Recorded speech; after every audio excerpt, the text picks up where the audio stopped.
Francisco, obrigado por teres vindo. Okay? Estou mesmo muito contente de estares aqui. E, portanto, ao contrário de qualquer programa de televisão em que se diz aquelas coisas todas shortinhas e etc., eu quero dar aqui um contexto real, porque eu estou mesmo contente de estares aqui. Nós conhecemos, não sabemos exatamente há quanto tempo, não nos lembramos, mas talvez 13, 14 anos, segundo a ajuda da Márcia, mais ou menos à volta mais ou disso, menos por aí. Pronto.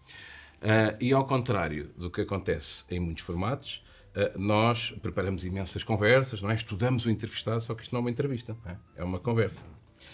E, na verdade, há imensas coisas que nós conhecíamos num contexto profissional, durante um período de tempo curto, não é? Mas imensas coisas que não conhecemos. E nós tivemos a oportunidade, hoje, uma delas, de almoçar. E ficámos a conhecer um bocadinho mais, não é? Portanto, e ao contrário do que é costume, não é? Eu tenho aqui à minha frente uma pessoa que eu ainda tenho imenso por conhecer. E, portanto, eu vou, de uma forma muito transparente, inundar-te de perguntas, não é perguntas, não é? Mas de curiosidades, e obviamente tu és livre de as devolver também com a questão que tenhas. E portanto, Francisco, eu gostava que tu me dissesses quem é o Francisco, ok? Mas tenta, aqui o desafio é este também, que não seja, sou o Francisco, nasci não sei onde, tenho não sei quantos anos, assim, aquela perspectiva da tua essência. O que é que tu achas? Podes falar um bocadinho da tua história? Pergunta aberta, não é? Do teu percurso, enquanto pessoa, onde é que nasceste, irmãos, filhos, faz-me assim uma... Assim um overview. Um overview geral. Bem, nasci em Lisboa, mas vivi a minha juventude no Alentejo, entre Sines e Santiago do Cacém. Depois fui viver 2 anos para a Madeira, porque o meu padrasto era diretor de hotel, então foi ótimo, porque Gostaste da Madeira? Gostei muito da Madeira e vivia num hotel, jogava ténis, tinha piscina, era que idade é que tinhas, mais ou menos, nessa altura? Tinha 14, portanto, dos 14 aos 16 estive na Madeira, depois voltei para Sines 1 ano e depois fui para Cascais. E desde aí, portanto, desde os 17 que vivo em Cascais e ainda vivo atualmente em Cascais. Mas falas de uma forma normal. Está bem, certo. Só provocações. Não te trato por você, não. Exato. Não, se calhar foi porque as minhas origens alentejanas ainda não me permitem isso. Mas tenho 3 filhos, sou casado, tenho 2 rapazes, um com 7, outro com 11 e uma rapariga com 13, quase com 14. Qual é que gostas mais? Estou a brincar. A ideia é deixar-te desconfortável, não sei. Sim, não, tranquilo. Pronto, e gosto muito de viver em Cascais, adoro viver em Cascais. Mais coisas sobre mim. Pronto, a nível profissional, eu tirei informática, a minha licenciatura em informática. Trabalhei cerca de 1 ano e meio numa empresa de informática, como programador, mas desde cedo tive o bichinho de querer ter uma coisa minha e de querer ser empreendedor e fazer coisas. E portanto, 1 ano e meio depois já estava a formar uma empresa. E de onde veio esse bichinho? Esse bichinho, eu acho que talvez tenha vindo dos meus pais, da minha mãe e do meu padrasto, porque eles, eu lembro-me muito bem disso, obviamente, eles eram muito empreendedores. Eu vivia em Santiago e em Sines, como disse, eles tinham... Conheço bem. Eles tinham negócios em Santo André, que é uma vila lá muito perto, e chegaram a ter uma pastelaria, um restaurante, uma papelaria, uma boutique. Portanto, eram muito empreendedores. E talvez... Bem, eu pelo menos tive esse exemplo, talvez venha daí esse estímulo de eu também o querer fazer e de fazer as minhas coisas. E na altura tinha muita questão de querer fazer software. Aliás, é engraçado, eu por acaso, olha, também me explicando porque é que eu fui parar à informática. Fui parar à informática porque o meu padrasto me deu um computador, um ZX Spectrum. Sim, claro. 128K mais 2. Fazia um bocadinho de barulho. Fazia um bocadinho de barulho com as cassetes. Mas eu lembro-me de pegar no livro de Basic e de começar eu a aprender sozinho a programar e curioso a trabalhar com o computador e a fazer programas no computador. E isso vinha mesmo de ti, porque aí não tinhas nenhuma referência, não é? Ninguém me ensinou.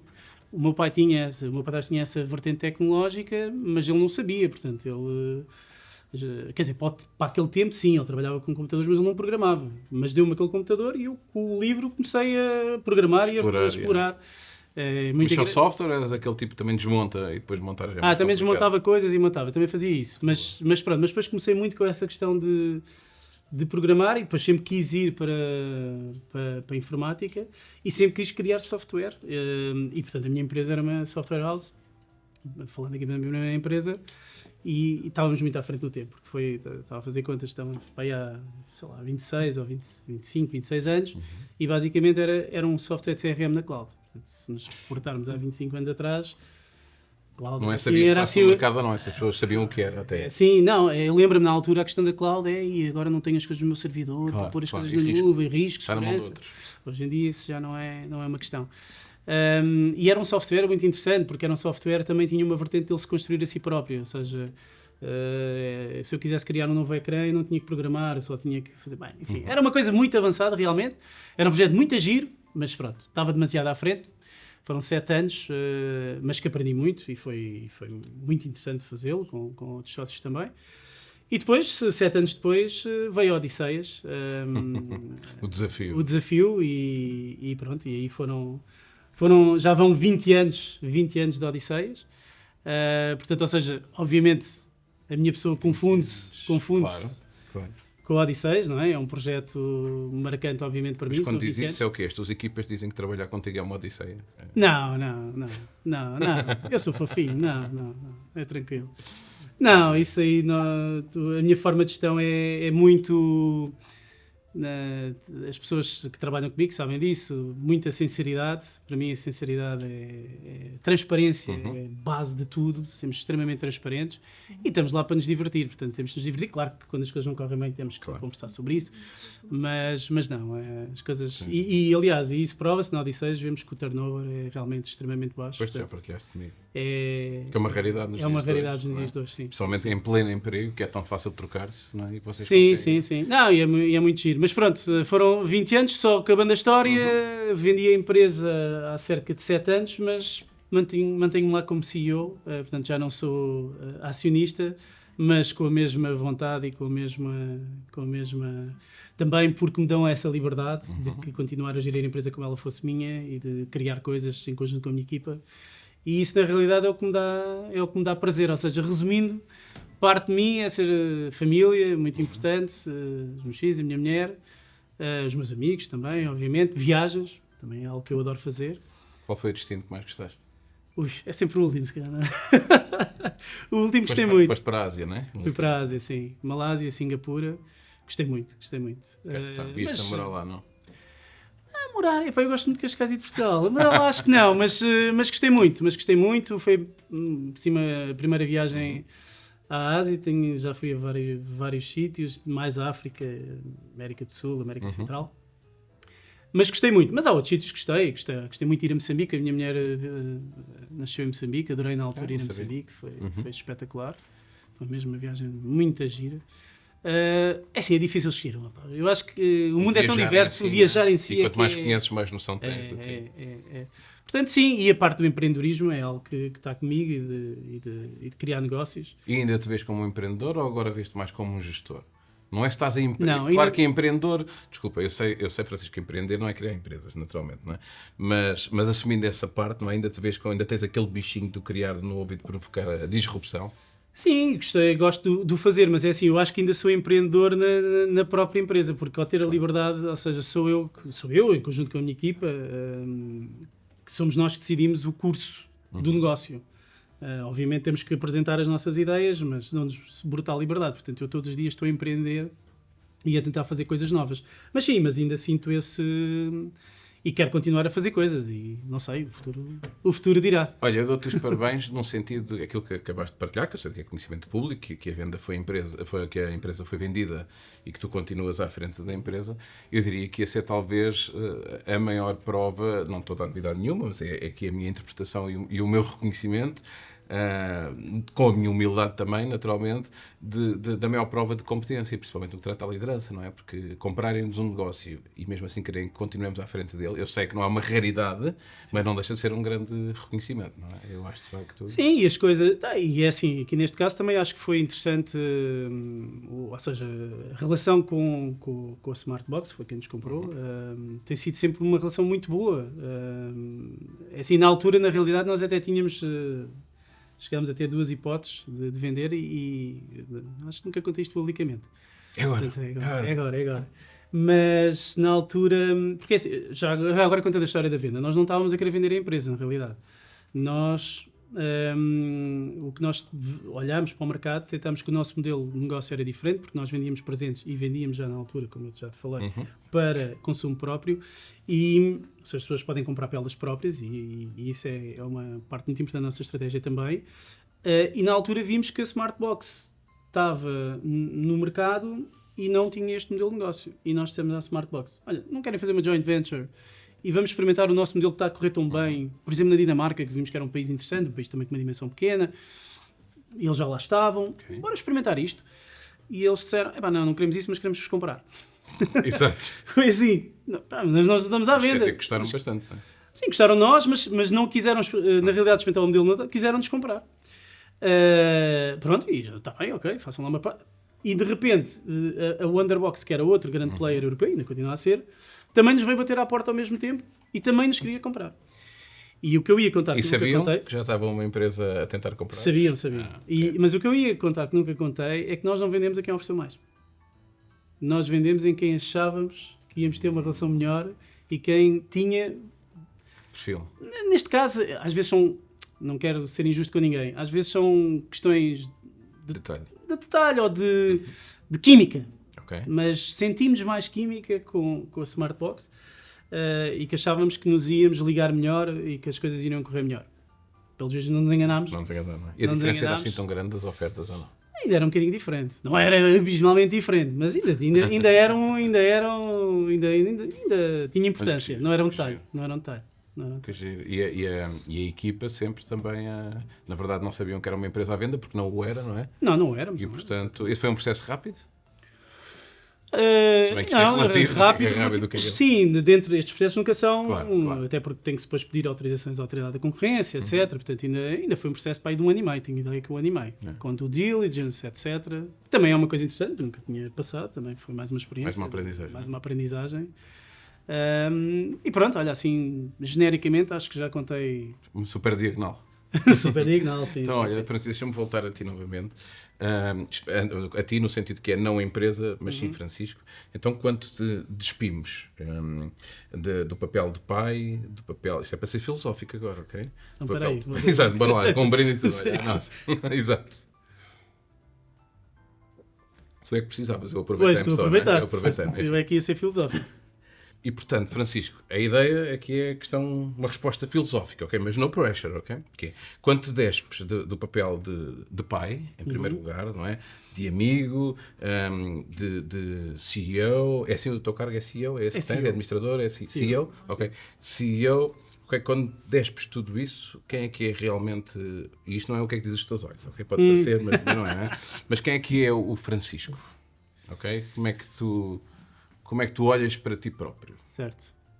Olho como uma pessoa com valores. Eu acho que os valores são... E isso depois reflete-se na vida. E isto, bem, foi obviamente os meus pais que me transmitiram, não é? Mas olho-me uma pessoa com valores. Para isso, para mim, é o mais importante. Os valores. Estou a fazer uma rasteira. Diz-me lá um valor que seja realmente importante para ti. Não, é a honestidade, a transparência. Eu acho que esses dois são uma marca e pronto, isso depois também se reflete, por exemplo, na cultura das empresas, não é? Na cultura e da forma como nós gerimos e na forma como nós, enfim, como nós atuamos na sociedade.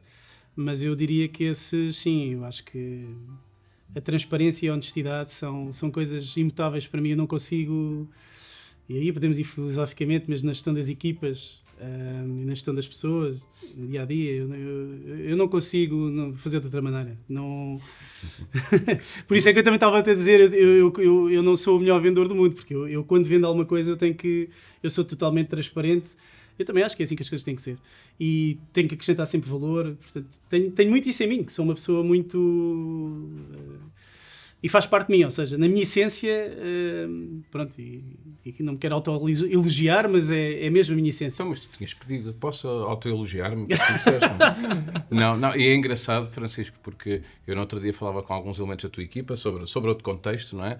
E eles descreveram-te com esses valores, não por essa ordem necessariamente, não exatamente com as mesmas palavras, portanto, de repente agora parece sou eu que estou aqui a elogiar-te, que está tudo, mas de facto, que é, se por um lado tu vendes a empresa e quem te compra a empresa desafia-te a continuar à frente dela, não é? Uma forma de reconhecimento tão bom, não é?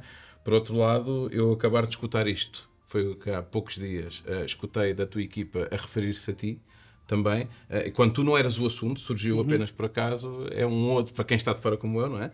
É uma outra forma e um outro canal de validação que de facto torna ainda mais coerente, e não é a questão do ser mais verdadeiro, que eu, obviamente que o estás a ser, não é? Mas valida ainda mais, não é? Porque às vezes nós temos uma percepção de nós próprios que não é necessariamente a percepção de que quem nos rodeia tem de nós, não é? Certo.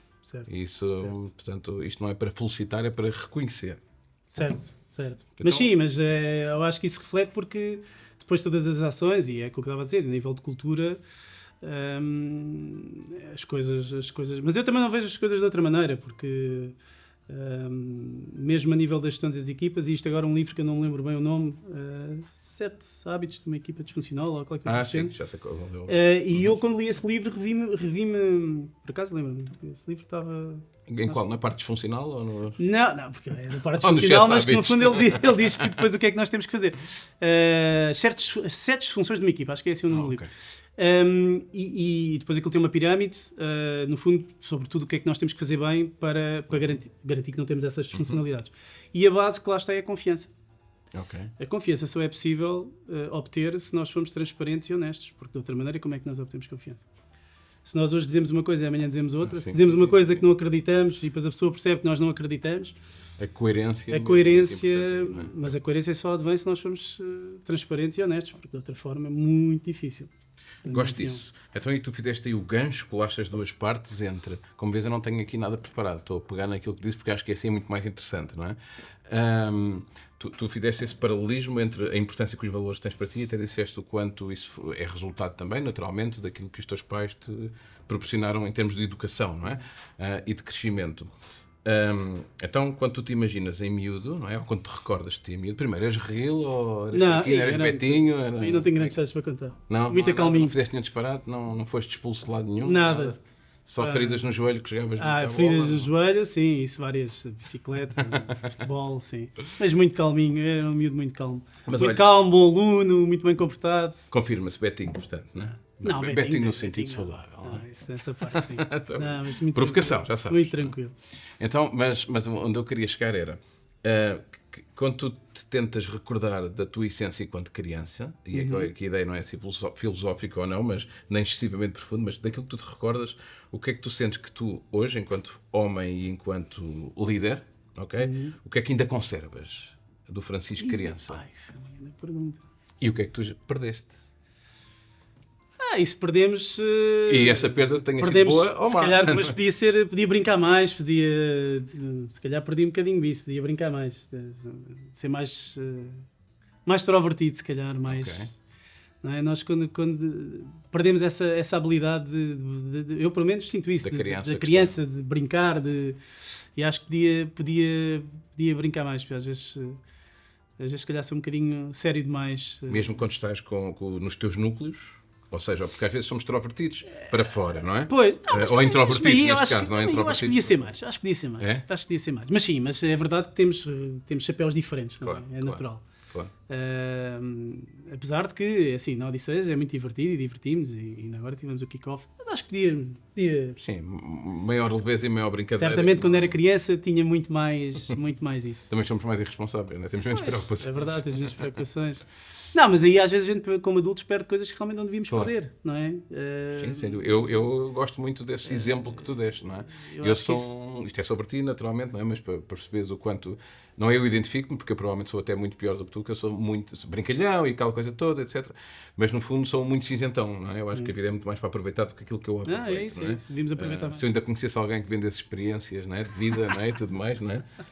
Ok, então... Sim, essa parte sim. Agora a parte que mantive. Não é? Exatamente. A parte que mantive. Eu acho que aí, pronto, voltando-me a repetir, cá está, eu quando pinto era super bem comportado, também muito fiel aos meus amigos, muito honesto, e portanto eu acho que essa é desde miúdo, ou seja, eu acho que isso foi uma característica que ainda bem, essa ainda bem inata que se manteve. Sempre gostei de agradar ao outro, ou seja, de fazer as coisas bem, e me reconhecerem que eu estava a fazer bem, portanto sempre muito preocupado em ter boas notas, em portar bem. Sempre fui... E tens essa necessidade de... Entendo bem, estamos a falar dessa dimensão mais emocional, não técnica de liderança. Sim. Mas essa necessidade de alguma reconhecimento, por exemplo, quando falamos de equipa de reconhecimento ou validação dos resultados que vão sendo alcançados, as metas... Não, dá-me prazer.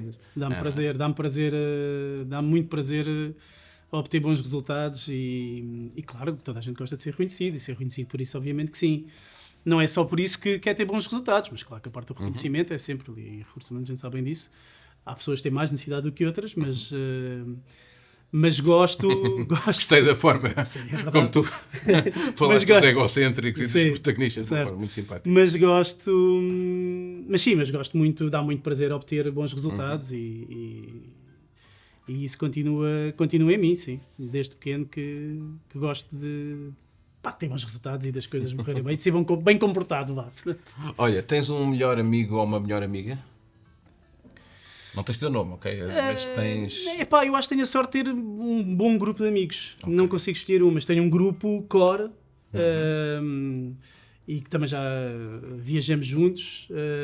Ainda agora à Malásia fomos todos juntos.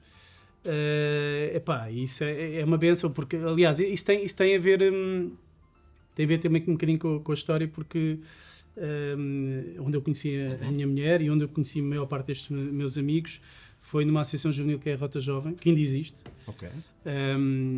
Que alguns dos meus amigos fizeram parte mesmo da fundação. Eu, quando entrei, acho que a associação devia ter poucos anos, 5 anos, e curiosamente, por acaso esqueci-me de referir, justamente, que essa associação eu acho que também teve um papel importante no meu percurso. Okay. Não, tenho a certeza. É uma associação local em Cascais, uma associação juvenil, mas que permite uma coisa muito interessante, e na altura permitiu-me fazer isso, que permite aos jovens poderem empreender. Okay. Porque imagina, nós organizámos, por exemplo, viagens a Marrocos. Tivemos que organizar a viagem toda, tínhamos um budget, tínhamos que recolher inscrições, ou seja, dá-te ferramentas interessantes. Eu acho que isso também contribuiu, tenho a certeza que contribuiu também para o meu percurso. E depois conheci os meus amigos todos lá. Entretanto, nós ficamos mais velhos, portanto já saímos da associação, é uma associação juvenil. Continua a existir, o que é uma coisa raríssima, porque normalmente as associações juvenis não sobrevivem, cá está, a esta renovação, mas acabam por morrer, e aquela mantém-se. E como conhecemos desde muito novos, que mantém este core, e depois os filhos também se dão. Portanto, quando vamos em viagem, vamos as crianças todas. Então, tenho essa sorte de ter muito. E que idade têm as crianças, em média, dessa viagem que fizeram? Então, veio dos 7 aos 15. Ok, já não fazem muito barulho. 7 aos 15. As crianças são muito fofinhas, mas quando são pequeninas fazem muito barulho. Não, é espetacular. Não tem nada de se queixar. Então, olha, Francisco, eu perguntei-te, aliás, da questão dos amigos, o que é que eu gostava que tu me dissesses, ou que partilhasses comigo, que é a tua opinião sobre...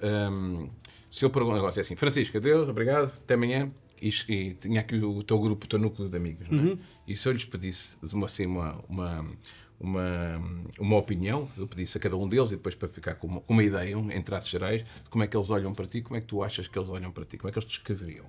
Tirando aquela parte que eu tenho a certeza que és um tipo honesto, que os valores são muito importantes para ti, e eu sei que sim, se reflete em tudo o que tu fazes, daquilo que eu sei da vida e daquilo que eu vejo no negócio, não é?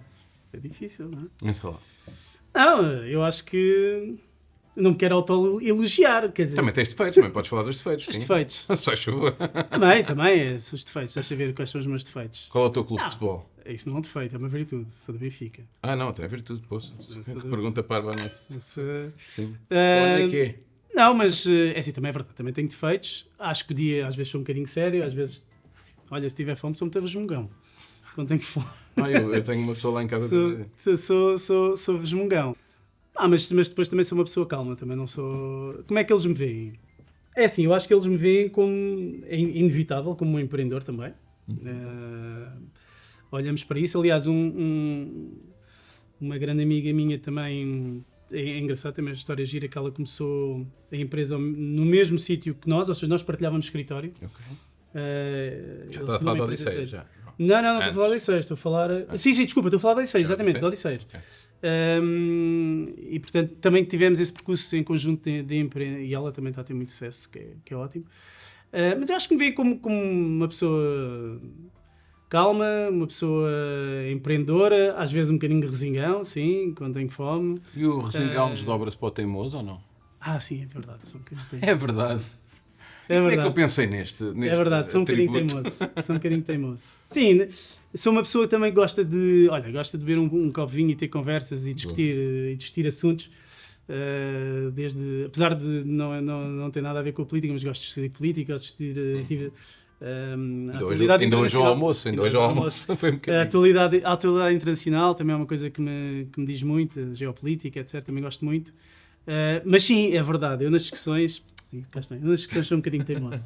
E às vezes posso até parecer, talvez seja uma pessoa que me entusiasme muito e quem não me conhece às vezes nas discussões pode achar que eu até sou um bocadinho agressivo quando estou a discutir, mas é porque estou empolgado, não é porque...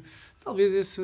Estou aqui a fazer este match entre o tipo mais com perfil um bocadinho mais introvertido, sim, mas depois que em determinados temas a paixão veio ao de cima e essa parte mais introvertida... É uma boa definição. Não é? É uma boa definição. E às vezes pode ser uma discussão assim mais quente, posso entusiasmar-me. Mas é só entusiasmo, não é mais nada. É só entusiasmo. Normal, desde o Benfica estamos habituados a ganhar. Este ano, a ganhar, bem, mais ou menos. Pois, não sabes quando é que vamos lançar este episódio. Certo. Pode esperar pelo menos certo. Não sei. Bem, é melhor lançar, não penses nisso. É melhor lançar rapidamente. Olha, e sentido de humor? Como é que tu olhas? Eu acho que tem sentido de humor, sim. É? Acho que tem e achas que os teus amigos também diziam isso? Sim, acho que diziam. E também diziam que eu toco guitarra. Sabes que eu falei com algumas pessoas e, portanto, eu não estou a mandar assim ao caso Ok, está bem. Não, acho que sim. Acho que tem sentido de humor. E também me divirto, quer dizer, e olha, toco guitarra e tudo. É? A sério? Mas bem ou... mais ou menos. Olha, eu tenho um amigo que na altura não era amigo, enfim. Os meus amigos que calhar vão dizer que eu toco mal. É? É provável. Isso é porque primeiro eles devem ser de Sporting ou um bocado assim, e portanto estão-te a dizer mal de ti. Não, mas tocas relativamente bem, é isso? Mais ou menos. Não, mas dá para animar um grupo numa passagem de ano e estarmos todos a cantar. Como é que conheceste a tua mulher? Foi no tal... Rota Jovem. E estavas lá, tipo... Também, é verdade. Vês? Eu tive um amigo que no outro dia partilhava que andou durante não sei quantos anos, não é? Não sei se era anos, não é? Posso estar a exagerar, mas durante bastante tempo com a guitarra às costas, porque valeu a pena, porque era só para o estilo. Depois lá aprendeu a tocar, não é? Mas eu tocava. Estava jeito que as miúdas. Não era só para o estilo.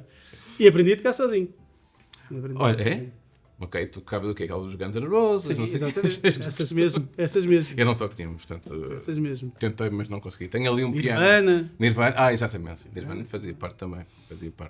E na praia, em Cascais, com a lareira, com a fogueira. Com a fogueira. Em Cascais com a fogueira não dá, mas na Costa Alentejana sim. Já dava, não? Agora não se pode. Agora já não se pode. Olha, e uma última característica tua, que eu gostava que tu me dissesse se isto é verdade ou não, é que tu és um cuidador. Sim. Como vês, isto não foi assim tão aleatório. Essa já vai... Não, sim, sou. Não, sou, sim. Mesmo que os meus filhos às vezes se calhar sofrem um bocadinho. Que eu sou um bocado pai galinha. Mas sim, sou cuidador e em termos da família, sim, sou muito... E das equipas? E das equipas também. Me preocupo muito com... É assim, eu costumo dizer uma coisa e isto não é aquelas... É mesmo aquilo que eu acho. As empresas são feitas de pessoas. Já sei o que vais dizer a seguir. É o ativo mais importante das empresas. Mas é mesmo, quer dizer, eu acho que é porque as empresas são feitas... É bom, agora com a inteligência artificial... Claro. Mas vão continuar. As empresas são feitas por pessoas e, portanto, se as equipas não estão felizes e não estão bem, é impossível termos uma empresa que floresça.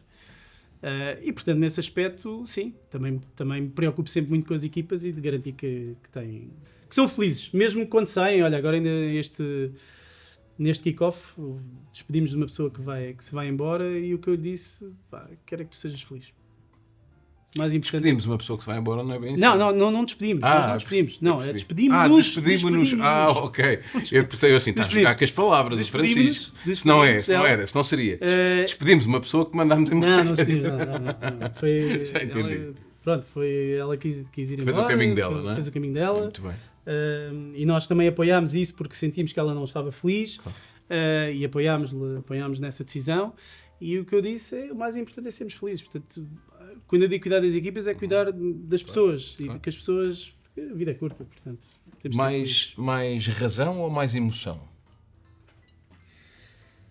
Eu acho que o equilíbrio é a palavra certa, mas eu quando as duas chocam... Quando as duas chocam, eu vou para a emoção. Para a emoção. Eu vou para a emoção. E aquele desafio que tu vou para a emoção porque para nós ganharmos e termos confiança, eu acho que também temos que ser emotivos e temos que nos conectar com as pessoas. Se formos só para a razão, acabamos depois por ter que, se calhar, às vezes tomar decisões que até naquele momento podem ser boas a curto prazo, mas o impacto que depois têm na cultura e no resto da equipa podem destruir outros conceitos que eu acho que são, e outras pontes e outros pilares que podem ser importantes. Problema da emoção, não é? Característica da emoção também, e eu revejo-me nisso também, é que de facto é muitas vezes confundida com, não é, a empatia, a simpatia, nada tem a ver com o nível de exigência, não é? São coisas completamente separadas, não é? E muitas vezes nas organizações ou nos meios onde nos movemos é confundido, não é? A empatia e a emoção como fragilidade ou vulnerabilidade, não é? Sim. Já te deparaste com isso? Ou eu percebo... alguns diagnósticos errados que tenham feito à tua pessoa? Não, mas eu percebo o risco. O risco existe, ou seja, eu acho que isto não é preto nem branco. Ou gerimos com mais emoção e com menos razão, às vezes podemos estar a não fazer, se calhar, aquilo que eu estava a dizer, naquele momento o correto, ou aquilo que a curto prazo seria melhor. Mas eu acho que a médio prazo isso pode ter outros benefícios. E depois também, cá está, mais uma vez, é o meu cunho pessoal, é a forma como ou seja, eu respeito muitas pessoas, eu serei incapaz de obrigar alguém a sair da empresa. Tinha que ser uma situação mesmo muito extrema de sobrevivência. Se for só para, agora preciso, porque esta pessoa já não está a produzir e preciso daqui uma que produz um bocadinho mais, nós não... Não é por aí. Eu respeito muitas pessoas e, portanto, a parte da emoção, por vezes não, eu escolho a emoção. Então, se tens essa imagem, que eu não tenho dúvida, até porque conheço parte da tua equipa e sei que imagem é que tem em ti, não é de perfeição, ok? Não, claro, ninguém é perfeito. Isso vai ser estranho, ninguém é perfeito. Que característica ou que lado tu tens que eles não conhecem? E que vão ficar a conhecer depois de... Pensa lá. Que lado...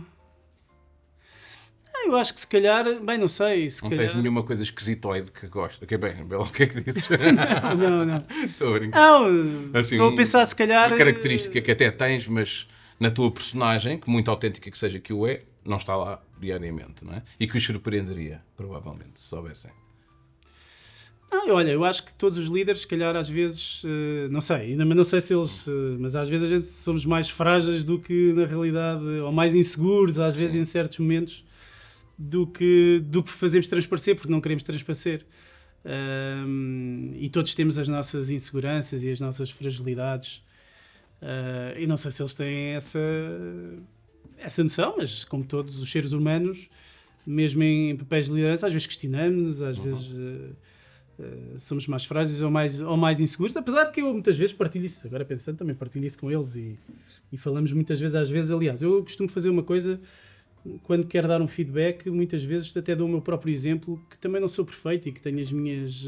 Olha, por vezes, às vezes, numa discussão, cá está, nas discussões mais acaloradas, e já me aconteceu na empresa ter uma discussão mais acalorada, que eu acho que passei dos limites. Não devia. E já pedi desculpa e já estou a pensar nessas coisas, também já fiz. Mas se calhar eu acho Logo que... no momento ou vais refletir? Não, a seguir. Deixar arrefecer a coisa seguir, primeiro. a seguir. Mas sim, eu acho que talvez essa parte de mais alguma insegurança e fragilidade, talvez escolhesse essa. Eu gosto muito que tenhas dito isso, porque esse é um dos temas, se assim quisermos, não é? Que eu me bato muito, eu trabalho muito há mais de 20 anos, aliás, foi nesse contexto um bocadinho diferente, mas que nos conhecemos, com a liderança das empresas, não é?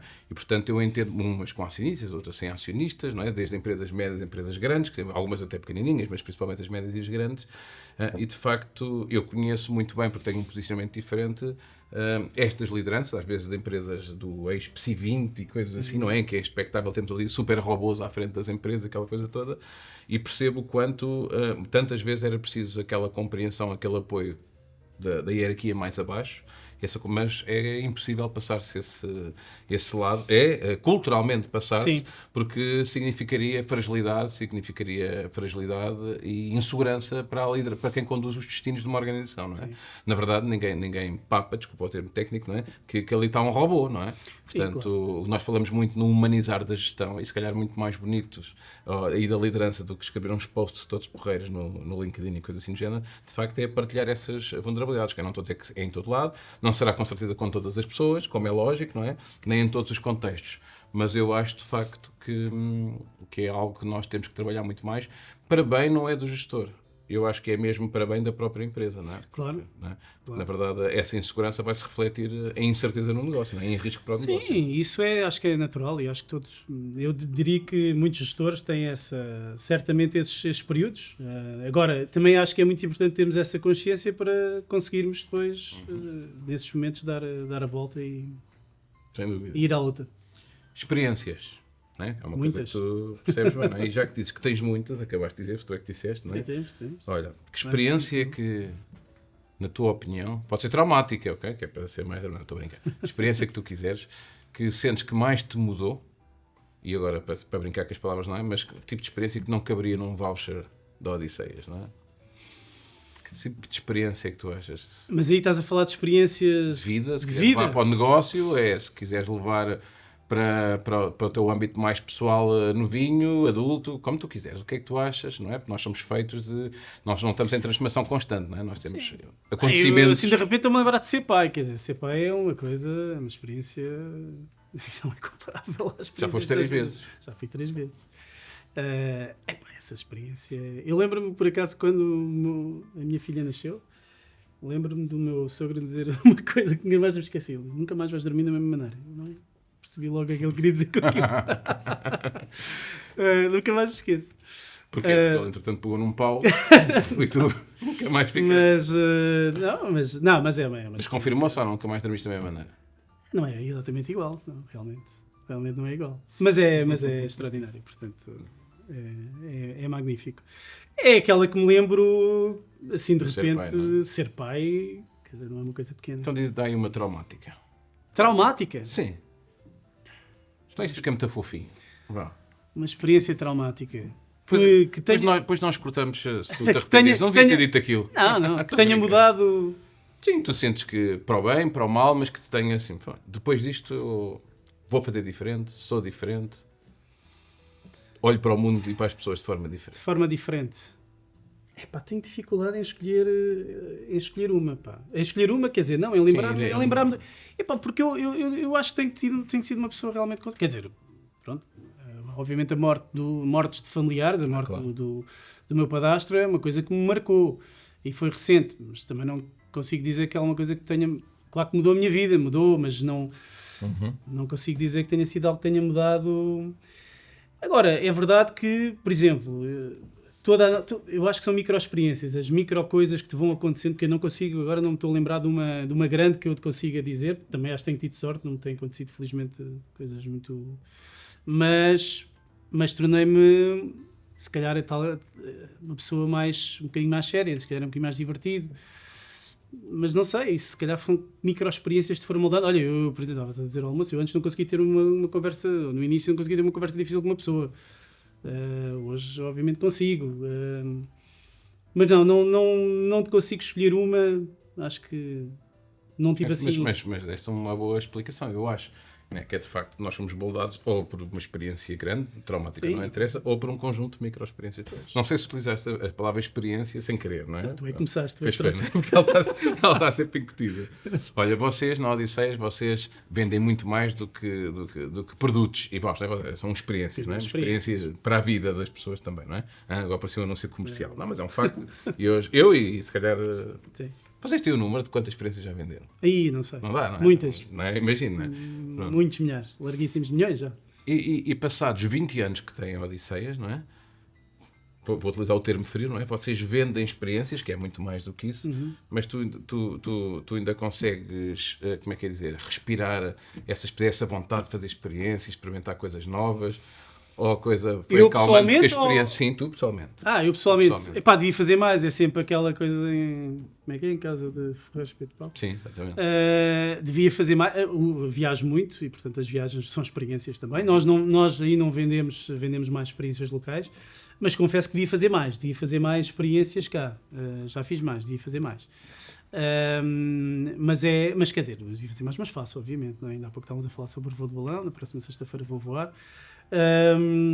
Mas acho que devia fazer mais. E agora, eu ainda sinto, é assim, a Odisseias também tem uma história que eu acho que é como todas as empresas deviam começar.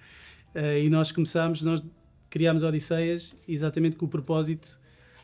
Aliás, a Odisseias começou, voltando à Associação Juvenil Rota Jovem, que eu estava a dizer há bocado que organizámos uma viagem a Marrocos, foi aí que a Odisseias começou. O Rui não fazia parte. Também fazia o Rui Pissarra fazia parte da Rota Jovem. E eu e ele estávamos a organizar, e mais duas outras pessoas, estávamos a organizar uma viagem a Marrocos para um grupo de associados.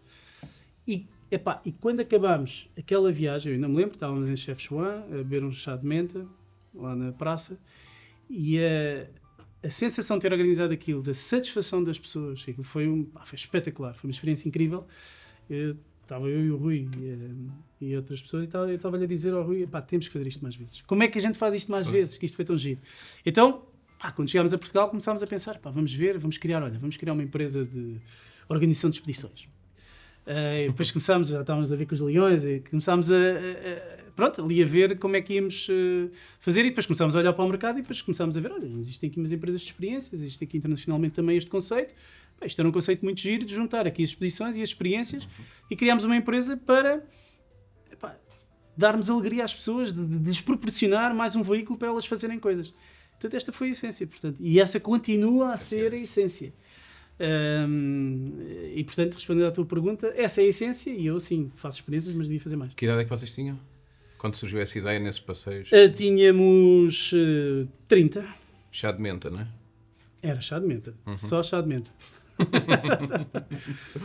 Olha, e agora... Por acaso lembro-me que estávamos lá, era mesmo só chá de menta, mas lembro-me que nos estavam a oferecer outras coisas, por acaso. Se isto não tivesse a ser gravado, estavam a oferecer outras coisas. Olha, e períodos... As empresas são organismos, não é? Quer dizer, compostas por outros organismos que se chamam pessoas, não é? Pronto. E momentos difíceis na Odisseias que tenham ultrapassado? E como é que os ultrapassaram? É assim, nós, felizmente, a Odisseias teve sempre um percurso de crescimento todos os anos.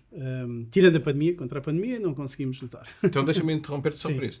E há algum momento, eventualmente, porque juntas à tua resposta, mesmo no momento, chegaram a considerar se a empresa sobrevivia ou não? Não, isso nunca teve em causa. Nunca teve em causa porque temos na altura já tínhamos vendido a empresa, portanto, um acionista com capital, portanto, isso estava completamente seguro. Isso estava fora de causa, isso nunca teve em causa. Mesmo quando não se sabia, o que é sim, mas não é? Não se sabia se aquilo ia durar 2 anos, 3 ou... Sim, mas nunca sentimos isso como... Bom acionista. Sim, aliás, e pagámos bónus a 100% durante a pandemia. Sem saber quando é que Sem saber quando é que iria reabrir. Portanto, as pessoas receberam o bónus a 100%. Portanto, isso nunca sentimos. Agora, claro que havia ansiedade e lembro-me, foi um período interessante, já volto a outros, mas esse foi um período interessante porque também foi um período de brutal criatividade, porque nós começámos a pensar como é que a gente dá a volta a isto. Então criámos uma plataforma para fazer experiências em casa, que não funcionou grande coisa, mas criámos essa plataforma. Como assim, experiências em casa? Podias fazer yoga em casa através de vídeo. Ok. Começámos a criar coisas. A criar coisas para tentar arregaçar as mangas e tentar fazermos coisas. Não deu em nada de especial, mas foi um período de alguma ansiedade, mas nunca teve no horizonte, nem na cabeça das pessoas, a empresa acabar. Mas foi muito difícil. A comunicação aí foi uma coisa mesmo muito importante, não é? A comunicação é importante, sim. E depois revalidámos, por exemplo, validades logo a seguir, porque as pessoas naquele período não conseguiam fazer, não é? Portanto, mas foi um período difícil e com alguma ansiedade. Depois há outros períodos marcantes.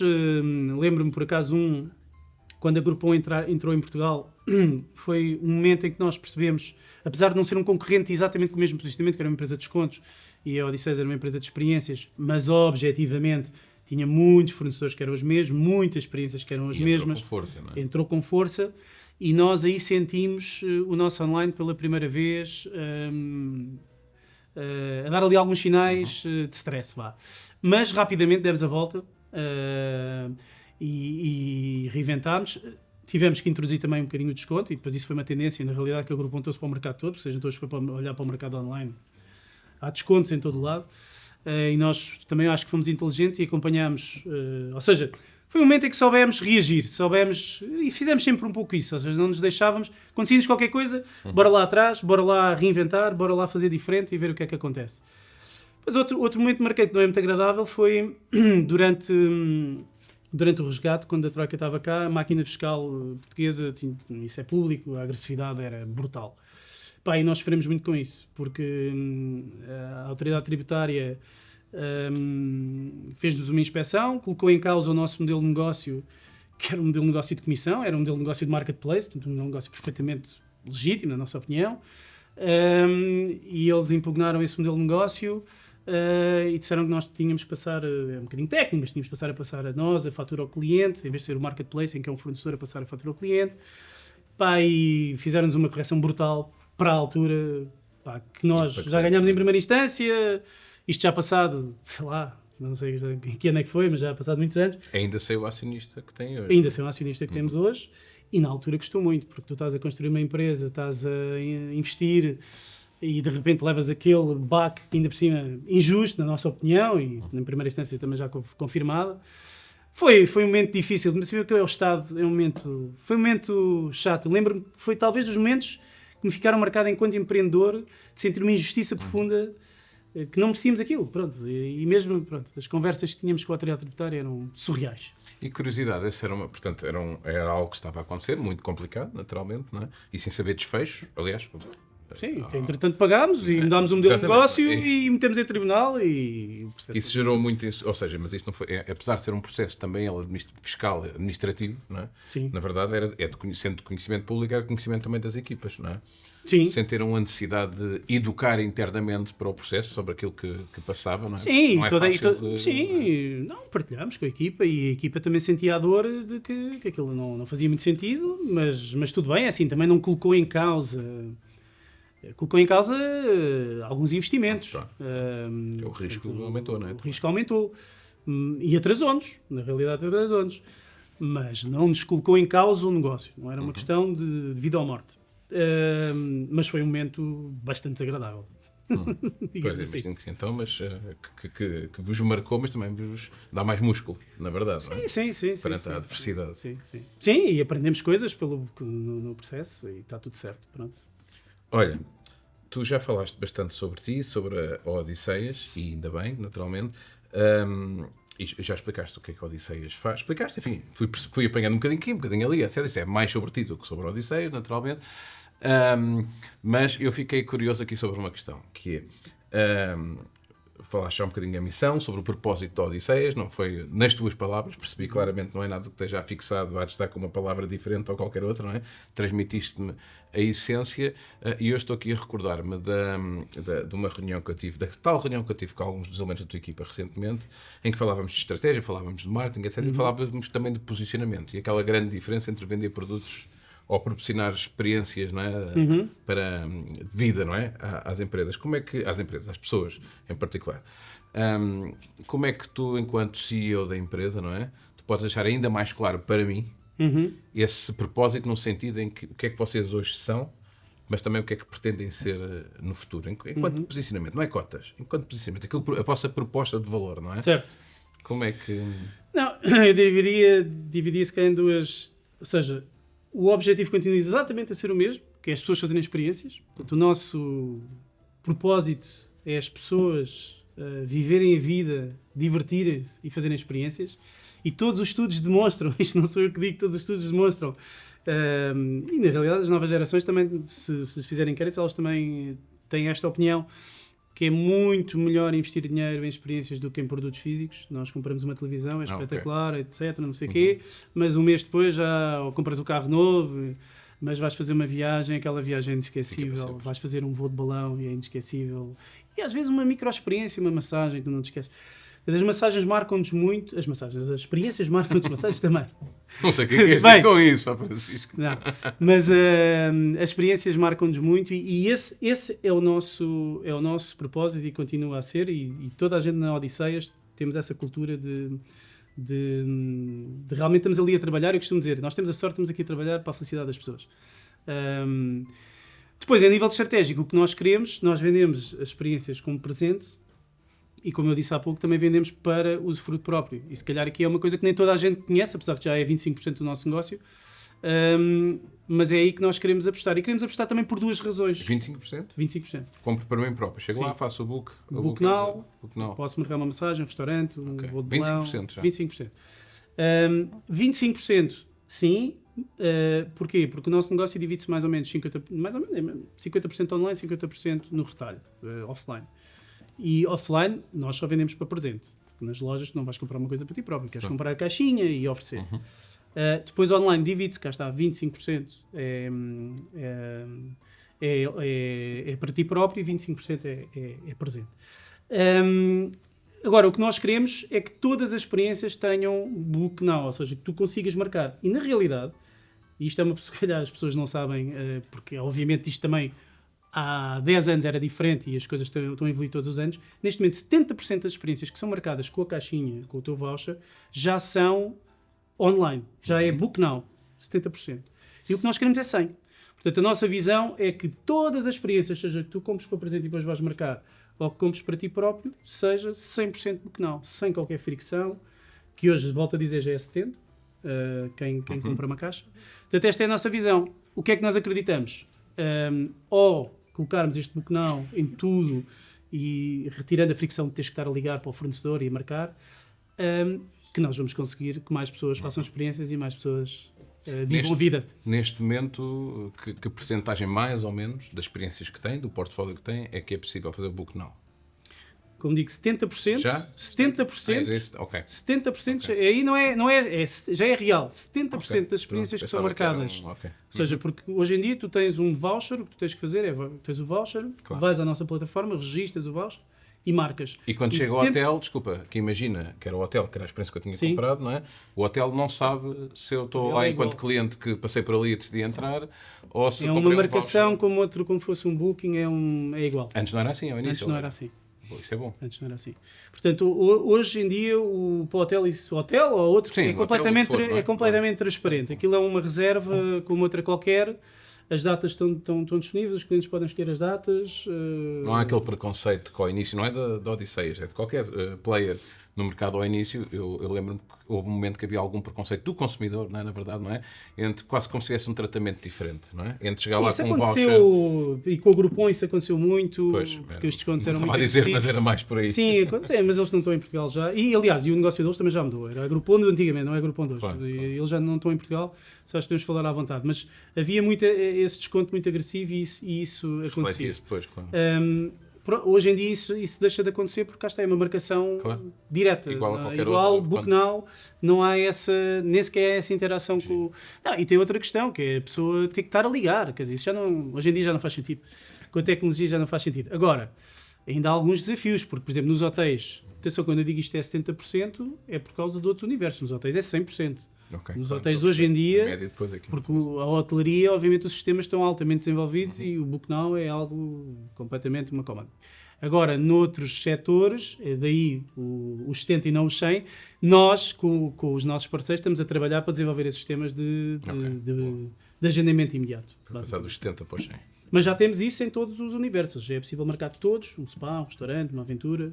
Agora, ainda há alguns fornecedores que não têm, mas 2, 3 Estamos a anos. caminho, 2, 3 anos. 2, 3. Estamos a Se calhar mais rápido. Também a verdade é Se calhar mais que, rápido. à medida que vão diversificando e tendo cada vez mais experiências, também esse número também está sempre a aumentar. Aliás, o número de ainda bem que parceiros. falas nisso. Hoje em dia já não entra um parceiro na Odisseias se não tiver Book Now. Ok, requisito mesmo. Sim, tem que ter Book Now. Tem que ter Book Now. Já vão saber. Tem que ter Book Now. Então, olha, tenho mais duas questões, só tenho mais duas. Vinho temos mais, mas questões só tenho mais duas, que é, ok, tu explicaste-me aqui muito bem e clarificaste qual é que é o propósito, aqui que barra missão, são duas coisas distintas, mas estavam as duas incluídas na tua partilha. Odisseias, vai durar para sempre? Claro que esta não é a pergunta básica. Porquê é que eu pergunto isto? Sim. Ou seja, quando a Odisseias deixar de existir, daqui a 500 anos, ok? O que é que tu gostavas ou o que é que tu achas que é o legado no sentido, quando se lembrar daqui a 500 anos, pode ser um bocado. Daqui a 500 anos, se calhar estás a esticar muito a corda. Quando deixar de existir, o que é que tu gostavas que dissessem sobre a Odisseias? Quando ela desaparecer, nem que seja por bons motivos. Certo. Não, e não sabemos, não é? Isso será com certeza. Não, eu espero que reconheçam o papel que a Odisseias teve em moldar o turismo em Portugal, o turismo local. Epá, e acho que tivemos um papel, e continuamos a desempenhá-lo, tivemos um papel importante. Eu lembro-me quando nós abrimos a Odisseias, haviam 2 spas em Lisboa. Era o Le Spa e o Spa do Ritz. 2. Portanto, hoje... Não falta, não é? E nós, obviamente não somos só nós, nós e os nossos parceiros, mas nós contribuímos garantidamente para o desenvolvimento destes negócios e do desenvolvimento do turismo local. Claro que depois com o turismo internacional e Portugal subiu muito, mas nós tivemos ali um papel importante. Portanto, se reconhecerem esse papel, e garantidamente estaremos na memória de muita gente que fez experiências, mas esperemos que seja só daqui a 500 anos. Exato. Olha, Francisco, coisas simples. Estou aqui a pensar naquilo que me estás a dizer, que é porque tu falaste que era importante, ou gostavas, não é? Esse reconhecimento e que te lembrassem do impacto que estou a repetir, não é? O impacto que nós tivemos. No turismo, não é? Sim. Mas, e claro que o turismo é feito pelas pessoas que vêm e vão e que depois consomem, este cá, não é? De cá dentro. Mas na verdade, e olhamos aí quase com o teu discurso acertado, mas numa perspectiva quase setorial, não é? Mas de facto depois também há aquela versão mais simples mesmo da pessoa em concreto. Eu estou aqui a É o que eu pensar estava a dizer, é todas as pessoas que... Sim. Quando o meu filho e a Madalena, que é a namorada, já tinham um namoro mais oficial, apesar de eles conhecerem desde a pré-primária, eram quase namorados não assumidos, quase em pequenininhos, que eu gosto de brincar com isso, não é? Eu lembro-me de oferecer um voucher, uma caixinha, não é, de Odisseias, para eles terem um jantar no dia dos namorados, por exemplo, não é? Ou seja, aqui esta leitura que eu tenho marcou-me, por exemplo, não era pelo valor, nem me recordo, sinceramente, não é? Mas é as experiências que, sim, também poderiam ir lá sozinhos, mas sabes o que é que ia acontecer? Não é tão normal eu ligar para um restaurante, não é? Imagina e dizer assim, olha, por favor, quer fazer uma reserva em nome do André Domingos, e da Madalena, porque vai haver um jantar. É surpresa. Isto era meio estranho e difícil de fazer acontecer. Outra forma eu não teria que não através de uma oferta como esta, não é? Sim. E que está na minha memória uma coisa tão simples, não é? Mas pronto, era o que eu... É isso, ou seja, claro que esse legado de todas as experiências que nós contribuímos, obviamente é um legado, porque essa é a nossa essência. Nós trabalhamos exatamente para isso. Portanto, espero que isso perdure, mas que seja só daqui a 500 anos. Claro. Agora, se é daqui a 500 anos ou não, para esta última questão, para finalizarmos aqui, ok, isso era quando a Odisseias deixasse de existir, ou deixar de existir, não é? Pronto. E quando for o Francisco a deixar de existir? Não é? As pessoas deixar de existir. Sim, nós não somos imortais. O que é que gostavas que fosse o teu legado? E a forma como se lembrarão de ti? Que... No fundo, também que eu tive um papel importante porque ajudei a fundar a Odisseias e, portanto, esse legado acho que é importante. E também um legado de... Não, vamos ter que voltar à mesma questão, à transparência e à honestidade, que reconheçam que o meu percurso foi feito de integridade, honestidade, e que esse legado fique, olha, e que sirva de exemplo, se for possível, para outros. Porque Família, é possível. empresas, tudo. Às vezes dizem que os empresários têm que sempre fazer alguma coisa.